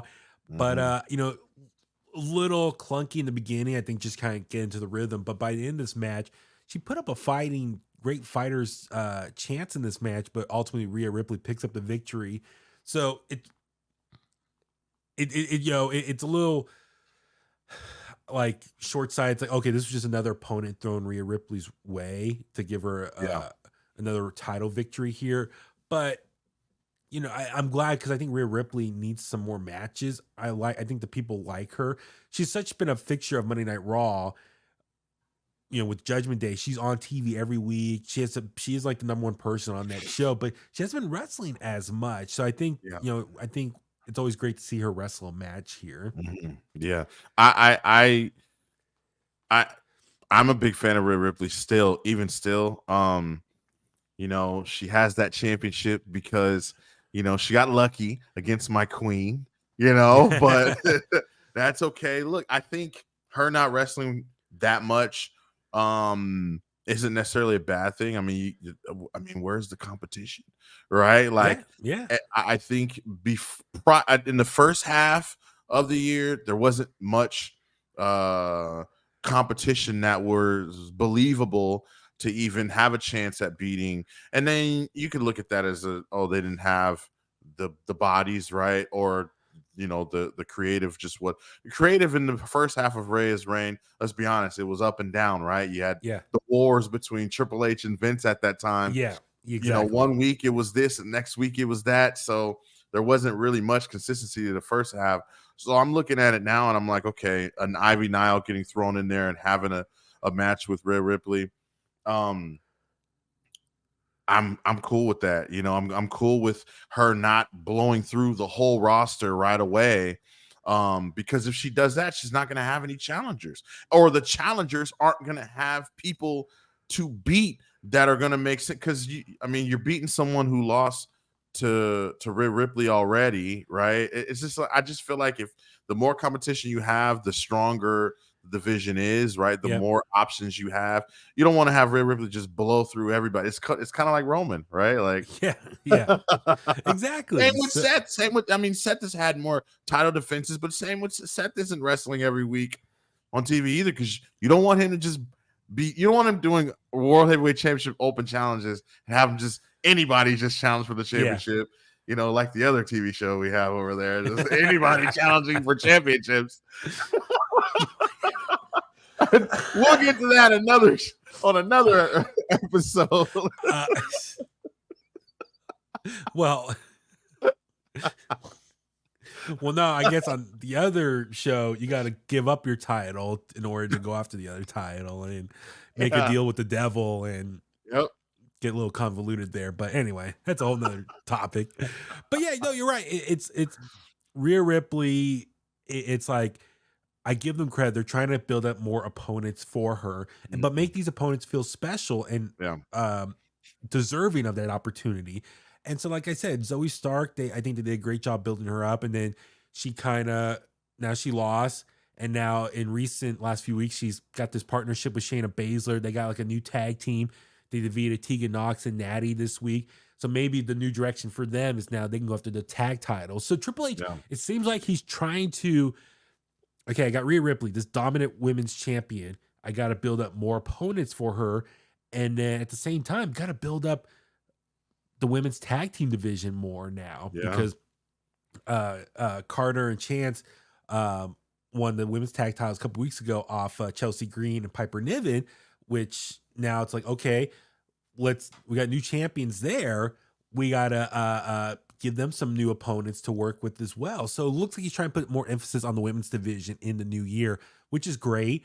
And we'll see what happens next with all these all the bodies involved here, like where they go next. I do want to say, as you can tell, I'm wearing a Cody Rhodes shirt. We've been talking a little about Cody already. Right now, his feud with Shinsuke Nakamura, it continues on.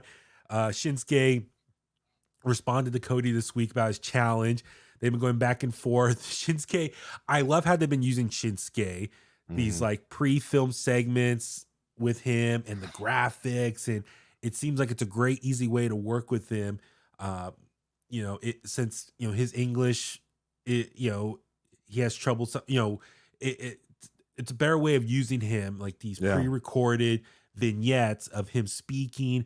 It comes out great. They got subtitles, they got graphics, they got cartoons and art, really cool artwork. It's been really great use of Shinsuke Nakamura to the fullest, his full potential. He comes off like a total badass. A couple weeks ago, he was singing and called Cody's dad Dusty an inbred. I was like, what? And then he blew the red mist in Cody's face.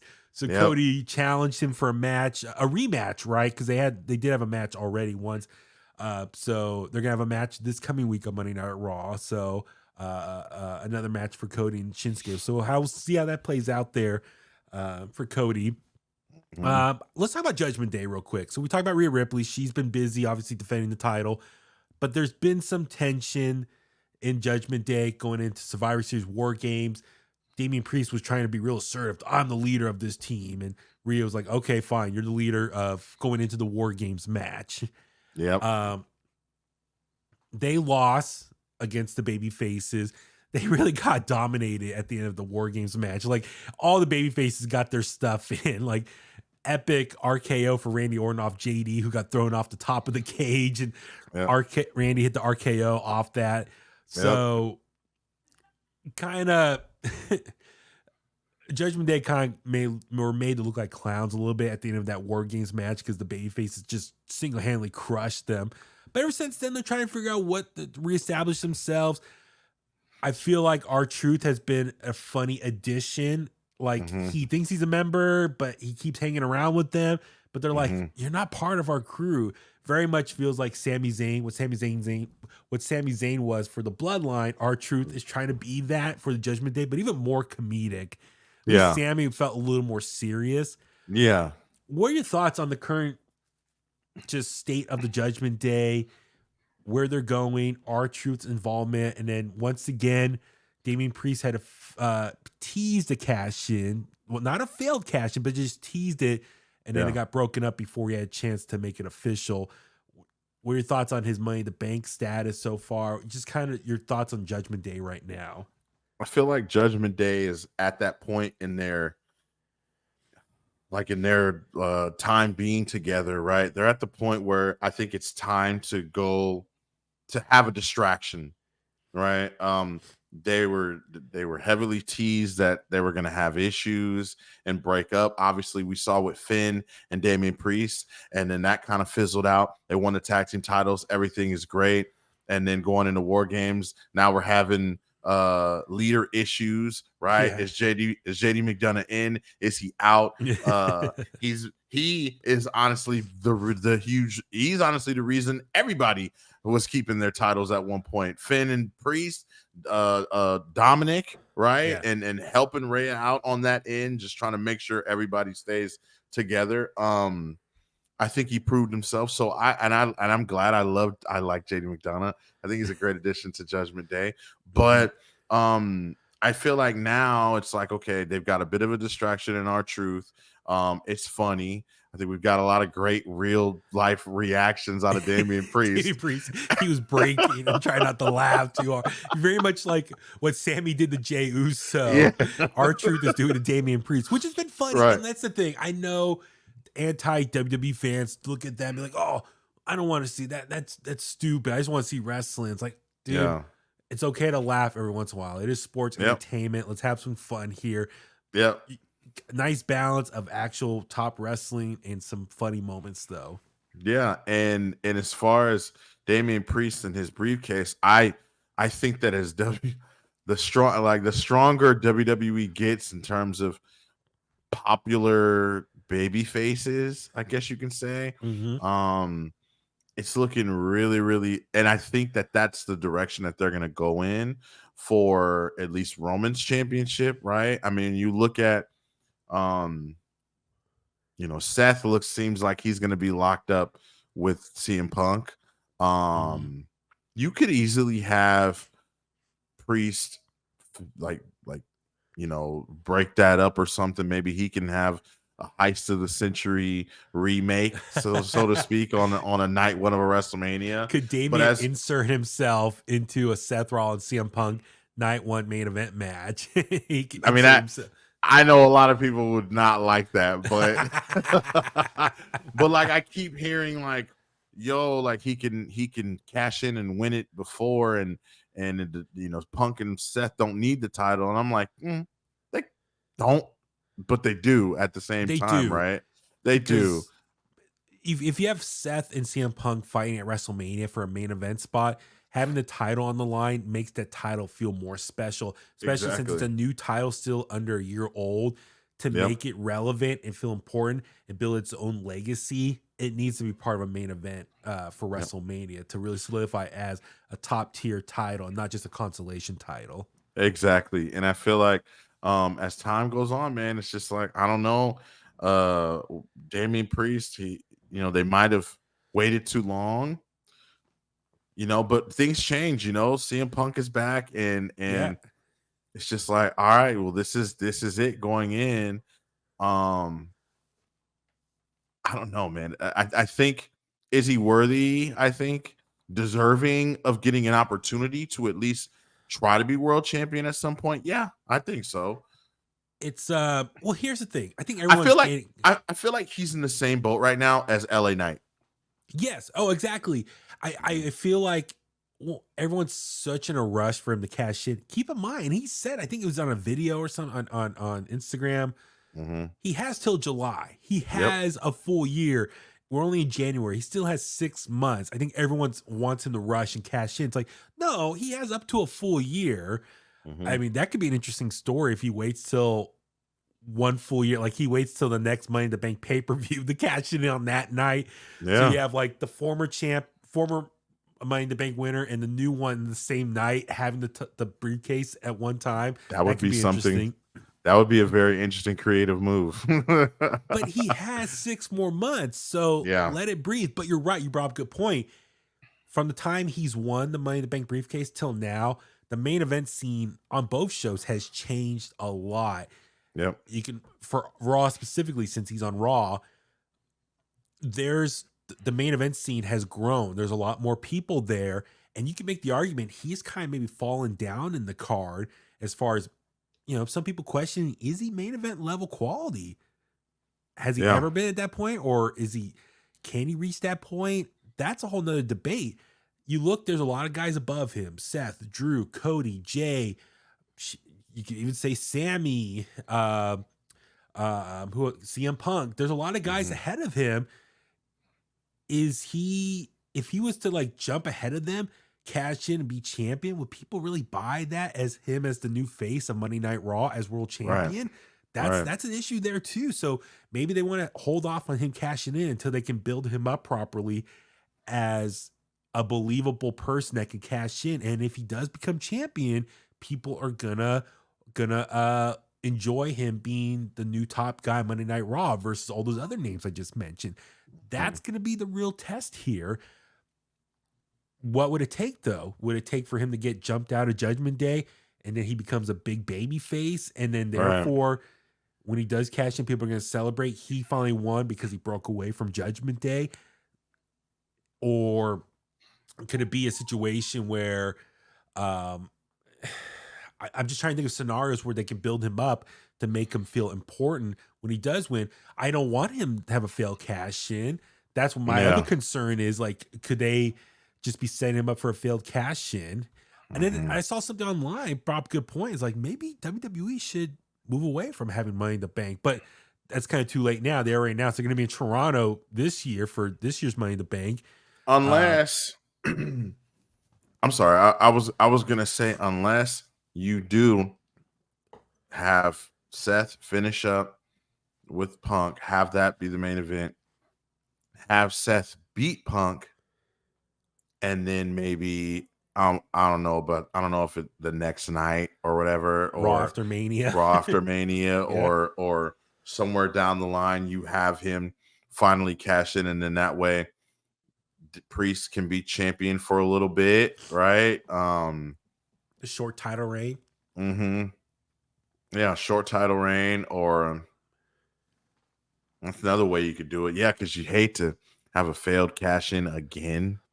Yeah. Right. And everything counts. Everything matters. You got to be ready. You can't just be like, oh, like I hope they have something planned or something in mind at least right now. Yeah. So we'll see how it goes. I do. Curious to see what happens next with Judgment Day and Damian Priest specifically. But we saw on Raw this week, Miz TV had a segment and he had R-Truth out there. And he's like, hey, look, awesome Truth. We're back together. And R-Truth just kept saying, no, I'm part of Judgment Day. And led to a match between Dominic Mysterio and JD McDonough. But R-Truth was like the whole time like, yeah, Miz, I'm with you. And like winking to Judgment Day. I'm like, no, I'm with you guys. And it led to a funny, he was not in the right corner. He was in the neutral corner. And he was trying to play both sides, like still team with Judgment Day, but he's teaming with Miz. So it made for a funny comedic match, which was fine. It was for what it was entertaining. It was filler on this long episode of Monday Night Raw, day one. Ultimately, though, we saw Miz and R-Truth pick up the win over Judgment Day.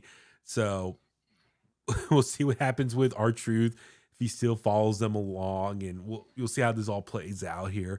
And then, that kind of wraps up Monday Night Raw. I just do want to say speedy recovery to Giovanni Vinci, who with Imperium had a match against Jey Uso and Kofi, cut short. Kofi hit him with a drop kick, and he landed on his head, and the doctor stopped the match. So hopefully he's not out too long. Hopefully, it's not too serious. Has there been any updates? Do you know if there's been word what No, concussion or not anything like really. Not really. He said he was okay on Twitter. Like he sent out a that? Okay, tweet, so cool. that's Okay, that's pretty much it. So okay. hopefully Uh, he'll be back on soon. yeah, and shout out Gunther. Congrats him and his wife Ginny had Yeah. a baby boy. Yeah, it was a baby boy, right? Yep. Yeah. So Yep. yeah, they welcomed their first child together. What a So time. What a I time. know. So What a run he's he's on. on, man. Yeah, so he's on break right now. Paternal or maternal leave, paternal leave. Hmm. So, yeah, wish him all the best. So yeah, hope do miss him on Raw, but yeah, enjoy your time off being a brand new dad. So shout out to him. All right, let's jump to jump over to Friday Night SmackDown. We'll power through this real quick. All right, main event. We saw Randy Orton versus LA Knight versus AJ Styles. They've been going back and forth. AJ Styles made his big return a couple weeks ago. Looked like helping out Randy Orton and LA Knight against the Bloodline, but ended up actually attacking LA Knight, cut a promo the following week, and more or less, it's like, he took his what was his I'm trying to think his motivation. He was mad at LA Knight because he kind of took his spot, right? More or Hmm. less. Yeah, Because he was supposed to be the guy at Crown Jewel to be yes, challenging for the championship, but LA Knight kind of slithered his way and in there Solo took after. it. Yeah, Yep. Solo took out AJ. So it makes sense. Like it wasn't necessarily a heel turn. He's just like, you took my spot, man. I'm pissed off at you. So they've been Hmm. kind of going back and forth, the three of them. So the point of the match here was the winner was going to face Roman at Royal Rumble. Um, Roman Reigns, as announced, it was his big return to SmackDown. He just came out towards the end and just started, him and the rest of the bloodlines just started attacking all three of them. So, Hmm. which I don't know, what'd you think about that decision of just that randomly attacking in a DQ? I guess Roman, he was mouthing to the camera. He thought by taking out all three of them, he could have no match at the Royal Rumble. Yep. I like it. I liked it because it was something different finally, I feel like. And yeah, it's just like, you know what? I mean, he already had a problem with it as it is, right? Like he told Nick Aldis, like usually when you make stuff matches like this, it's ran by me first, right? Like you don't make. So he didn't approve of the match. He didn't approve of the number one contender match in the first place. So he's like, you know what? I'm just gonna take matters in my own hands. I'm gonna take them jack out. this up. Yeah, and the whole time, like I didn't realize it until I watched it back again. He's looking at Nick Aldis off to the side because he was ringside. Oh, He's mouthing off. He's going off talking to him while this whole beatdown is going on. He's instructing Jimmy Uso, who has a no yeet shirt. But I thought that was hilarious. And Solo, who's wearing boots now all of a sudden, right? yeah. I don't know how long that's been going on, but they're just out there beating up on AJ. First of all, with the match, Huey, I would just want to say the three of them were communicating very well. There was a few times where the match was kind of like, uh-oh, what are they doing? But they're communicating out there. Shout out to Randy Orton, who ain't. I mean, he's coming back. He's back, right? Like he's getting dumped on his back on the announcer. Yeah, like he's getting slammed on the announce table. AJ Styles too. He came back looking jacked too. Yeah. Yeah. It's 1980s WWF again, brother. Vince would be like, yeah, give it to me. Come on. Oh man, can you puke? Yeah. Sorry, he's gonna puke. But I enjoyed the beatdown of the three guys, because it's just like, listen, I didn't approve of this. This match shouldn't be happening in the first place. We're just gonna beat him up, and then there will be no match at Royal Rumble. And hey, in the Adam Pearce era, maybe he would have been able to get away with that. But in the Nick Aldis era, that ain't gonna fly. And I actually really liked how he pulled Heyman to the side and was just like, hey, tell him, like, basically like, congrats. Now the match at Rumble is a fatal 4-way, right? Yeah. I mean, I thought it worked really, really well. And even, I don't know if you saw the WWE on Twitter, it was like a .com thing that they shot of Roman and Heyman coming through the curtain, and he tells Roman that it's a fatal 4-way. I don't know what Roman was on. Like, he was on a rush because like he got mad and he held up the title. He's like, I'm like, what is going on with him right now? But and he's like, fix it. Yeah. Well, so that's the thing. We haven't talked about this since it happened. Nick Aldis, one, I'm really excited to see that he's the GM of SmackDown. Yeah.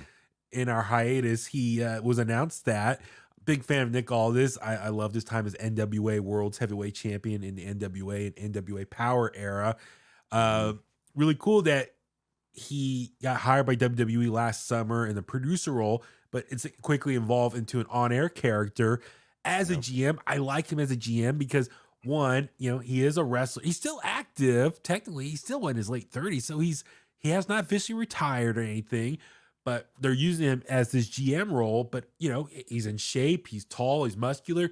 So he looks like a legit, like, dominant force. Like, I'm a GM that's not going to back down. I'm not scared of you guys, these wrestlers who get in his face. And I like what a couple weeks ago on SmackDown, him and Roman sat on the couch. And the little back and forth, it's like Nick Aldis stood up to him. It's like, this is my show. You're going to do what I say. I'm just paraphrasing here. So it's like, I like this. He's a strong authority figure, and I like how he seems to be very neutral. He's not playing like a baby face or a heel GM. He's just kind of neutral down the middle and looks at each situation and what he thinks is the best decision on how to handle these things.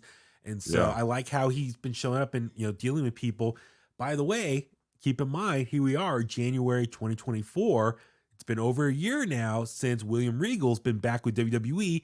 That was the stipulation of his early exit from AEW. He could not be on WWE television for 1 full year, so pretty much all of 2023.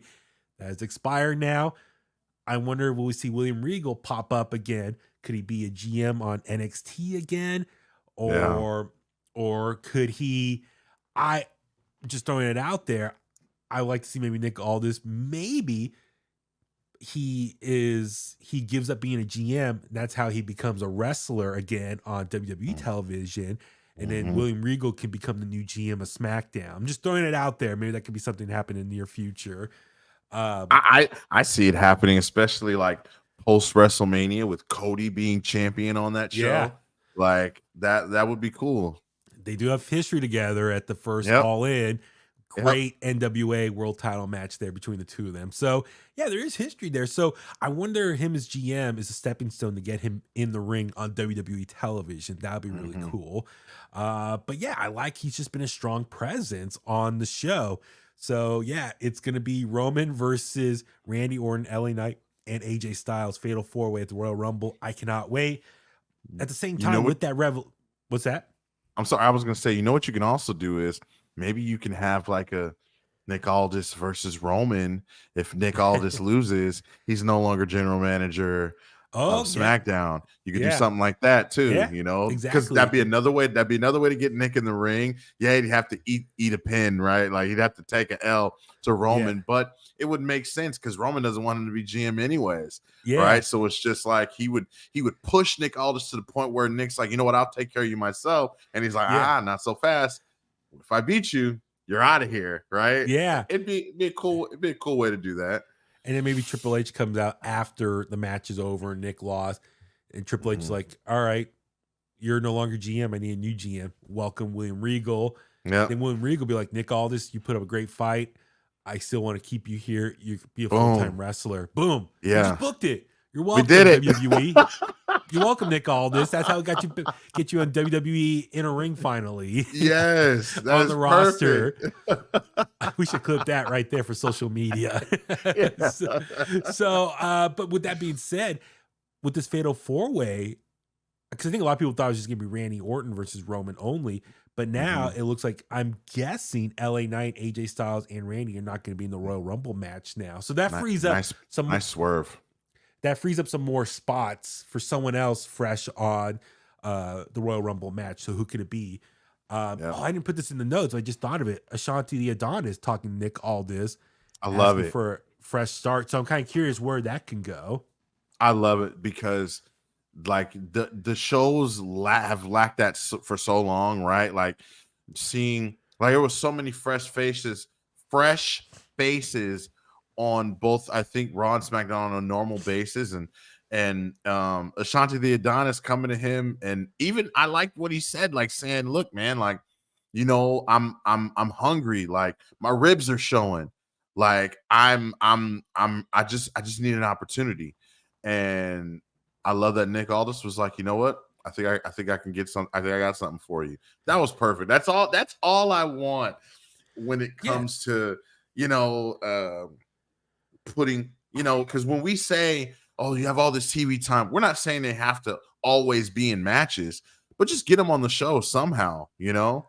That's the thing. It's like it's a great way of getting someone back on TV whose kayfabe hasn't been used on TV and is frustrated, and he's actually going to talk his boss on what I need to do to get back on television. Cameron Grimes also appeared on TV this week in the backstage segment with Logan Paul and Austin Theory, and also who else? Grayson Waller. Grayson Waller, yes. So Cameron Grimes, another person who's just been sitting there not doing anything. So we'll see how it goes. But speaking of Logan Paul, he came out, sat ringside for the finals of the U.S. title tournament to create a new number one opponent for him at Royal Rumble. Kevin Owens versus Santos Escobar. Santos Escobar, since we last talked, left LWO, turned on Rey Mysterio, beat him down. He's his own man now. And then he got some new allies. He got Angel and Humberto as like his new cronies. So he's got a new 3-man group. So the 3 of them were out there, but the 2 other guys from LWO came out, chased them away. So it became a one-on-one match. No interference between Kevin Owens and Santos. Kevin Owens picked up the win. Gonna fight Logan Paul at Royal Rumble for the U.S. title. Logan Paul so good on the mic and just talking crap to Kevin Owens, running him down. Kevin Owens did punch him in the face. That was cool. Great pop from the crowd. So I'm excited for this matchup at the Royal Rumble. I'm excited too.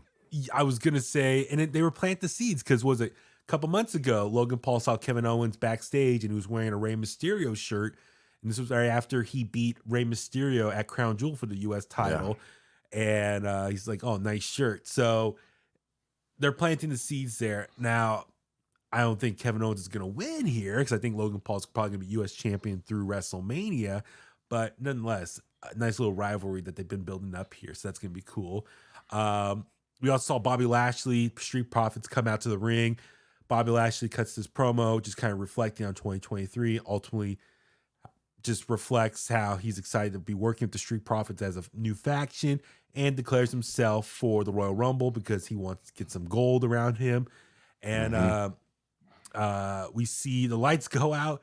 Karrion Kross comes out with Scarlett and also Paul Ellering, and lights come back on. A returning AOP comes and jumps them. And Kross, AOP attacks Bobby Lashley and Street Profits. AOP, Karrion Kross, new faction here. We kind of saw a tease in a vignette with Karrion Kross a couple weeks ago. We saw like a silhouette of AOP. So what do you think of this new faction of AOP and Karrion Kross? I love it. I've been hoping. I've been falling and praying for. Well, I like your shirt. His final prayer. Yes, I've been hoping for something for Kross. I think he's very smart from a creative standpoint. I think, this is a way to kind of take. I think the build up to this, right? The vignette that they aired a few weeks ago, where he talked about everybody he's come into contact with, how he with Drew, he basically turning him into what he is now, Nakamura, Rey Mysterio, striking his own son in front of his own mother, right? and just all these different pieces.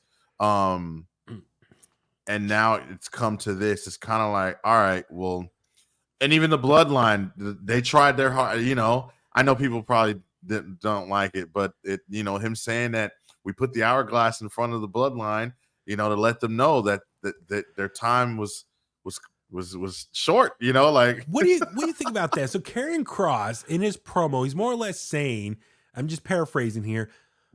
Sure, I've been eating a lot of losses, but everyone who I have fought has gone down like this dark path afterwards. I had some sort of negative effect on them. So yeah, I don't know. Like I'm like, okay, I guess that's cool because like everyone you fought, even though they might have won, their career has gone a different direction. But it's like, in theory, that would be cool. But it's like you've still been eating losses though, so I don't know if I can still take you seriously as a threat. So I don't know. What do you think about that? It's true. It's that's why I say it's kind of like it all makes sense and I like it, but it's just like, but you've still been losing, Cross, right? Like you've still been losing. But I think with now this alliance he has, this partnership, whatever you want to call it, with AOP and Paul Ellering, I don't think he's gonna be losing too many matches anymore. He has allies. I mean, Scarlett couldn't really do much to help him, right? Just from a physicality standpoint. Like what's she gonna do? I mean, they threw a fireball or something at Drew McIntyre, right? Like, wasn't that at Drew? Yeah. Multiple people at the time. Yeah. And so you can't keep doing that, right? And so now they're very big, they're very physical, and I'm excited to see what's next for Cross. I know they're gonna be a force in that Royal Rumble, right? I'm expecting Cross to have a big moment in the Royal Rumble. It's not going to win it, but I know that he's going to play a big force. Maybe him and Lashley are going to go back and forth. I love his new finisher. So I'm excited. I wonder. It's interesting. So they got two managers. They got Paul Ellering and Scarlett. So it's like Sister Sherry and Colonel Rob Parker. Wow, you've pulled that one. Dude, that's a good one. We haven't seen that in a while. Oh my god. Well, we'll see how it goes. I want to be optimistic with Karrion Kross. I know he's been like stop and go for a long time with WWE.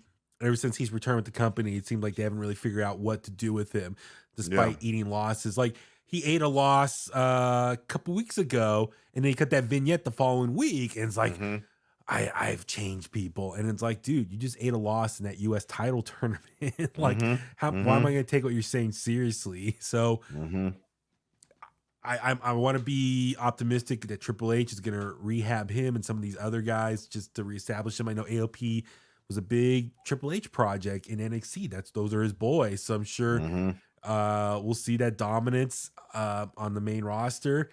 Who knows? Maybe we'll get a DIY versus AOP at something in the near future. Yeah, man. That'd be cool. All right. Well, last thing for SmackDown this week, we saw Michin lose to Io Sky, and Io Sky retain the WWE Women's title. Great match for Michin, for Miriam, getting some TV time.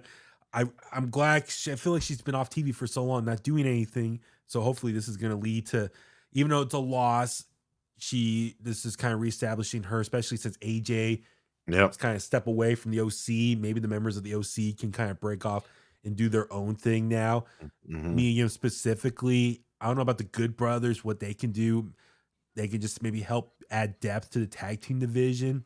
Yeah. But for Miriam specifically, I think she could be a really just strong force in that women's division. And maybe this strong showing here, this will lead to a strong showing in the Women's Royal Rumble match. So that'd be good. And then last thing, big debut. So Butch was having a match with Pretty Deadly. They've been going back and forth. He needed a tag team partner, which, as we know, Sheamus has been out with injury, correct? And then Ridge Holland has been over on NXT.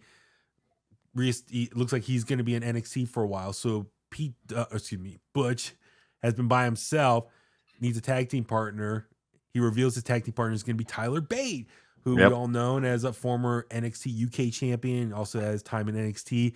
Him and Butch have a long history. They were the finals to declare the first ever NXT UK champion, right? Is that and Tyler Bate was the first ever NXT UK champion, but in the finals it was against Butch or Pete Dunne at the time. So I know a lot of people are complaining like, oh, Tyler Bate came out, not a big reaction. Well, it's like, I think people forget, maybe a lot of casual fans don't watch NXT or watch NXT UK back in the day.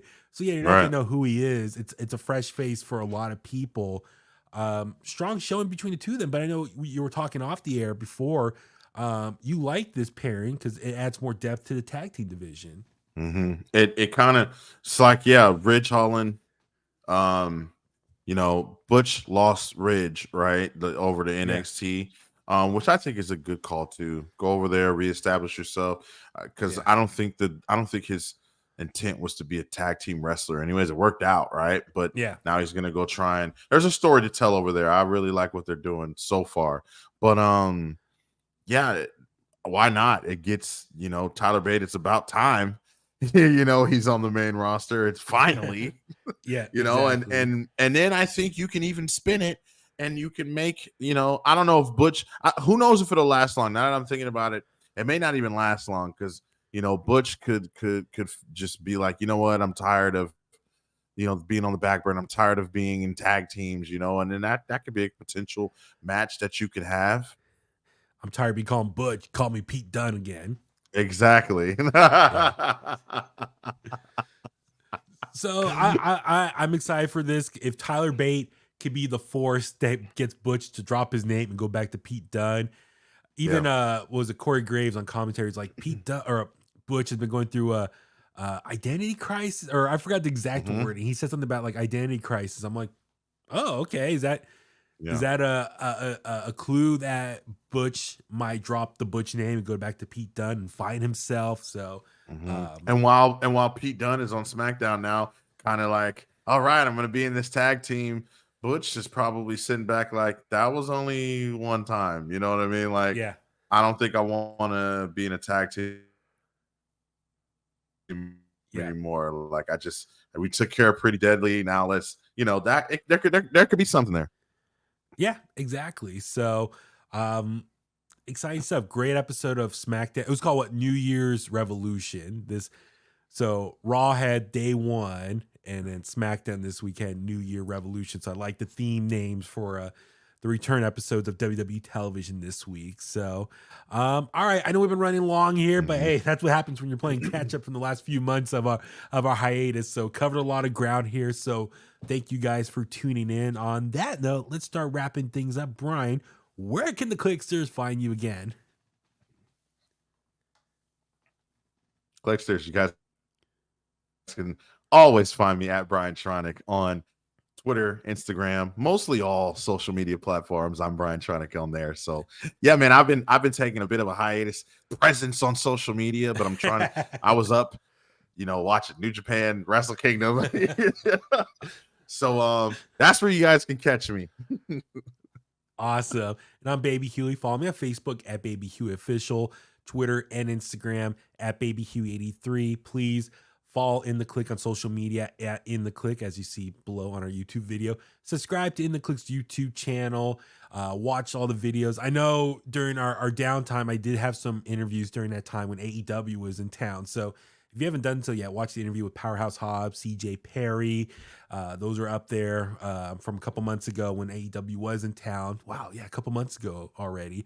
And yeah, so please, and if you're watching this video on YouTube, please give us a thumbs up, leave a comment what you like about this episode. We want to get the algorithm going, interacting with us. So email us inthekliq@gmail.com. We'll be back with more episodes in the new year. Happy New Year, pal. Happy New Year, Kliqsters. Thank you for all the support and getting back on with us. And on that note, let's go home. And that's the bottom line because Huey said so.